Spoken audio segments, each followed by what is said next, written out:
So let's write some Python code to solve this particular example. So here's a translation of that problem and the solution into Python. So first, I have a list of the connections in that graph that we're just looking at, nodes A through H. And for each of these pairs, I go through and make a link in a graph G. And then I run a piece of code to list the component sizes for that graph G. And here's what the output looks like, and then we'll go back and look at what the algorithm is. It goes through and identifies that there's two components. One we'll just name little a because it contains node little a. It has 4 nodes in it, and then there's a separate component that's not connected to the first one that contains B, and that also has 4 nodes. And in fact, looking back at the graph here, that's exactly what we see. There's the purple nodes, which include node A, and then there's these blue-green nodes, 4 of which are visible here, that include B.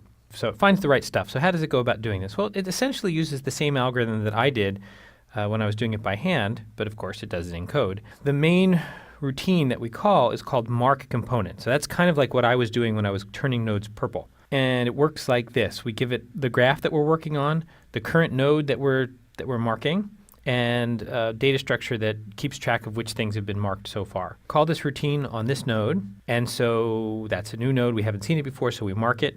So that means we visited that node, and we say that in this particular call to the routine, so far we've marked exactly 1 node. Then we look at all the neighbors of that node. And for each of them, we say, well, if that neighbor of the node that we're looking at hasn't been marked so far, then what we're going to do is recursively call mark component on that neighbor. It's going to go and get everywhere that it can get to that it hasn't already gotten to, mark them all, and return. And what it returns is the number of nodes that it marked as part of this process. And however many nodes it marked, we're going to add that to the total marked. So we marked our current node, then we visited a neighbor and marked all the nodes connected to that neighbor. Then we come back and repeat this loop for all the different neighbors of the node where we started. When that's exhausted, it means we've now reached out and touched all the nodes that are touchable from node to node. And so we return the total that were actually marked as part of this process, and then it's done.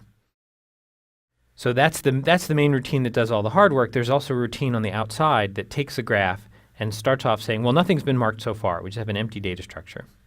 Then what we're going to do is we're going to loop through all the nodes in the graph, because we don't know which ones are going to be the beginnings of a new component or not. For each one that we visit, we say, well, if that node hasn't been marked in some previous iteration, then we've got a new component, and this node that we're just visiting is a part of that component. So we say, hey, we've got a component containing node, and then what we do is we recursively go and mark all the things connected to that node, count up how many things got marked in that way, and then we return. So that what we know is there was a component, it contained node, and it has a certain count to it. When it's done that, it moves on to the next node. A bunch of these have probably already been marked, so they just get skipped really quickly. But eventually, it maybe reaches a node that hasn't been marked because it wasn't connected to anything so far. Prints that one out and continues. So this really is very explicitly what we were doing by hand, just one piece at a time.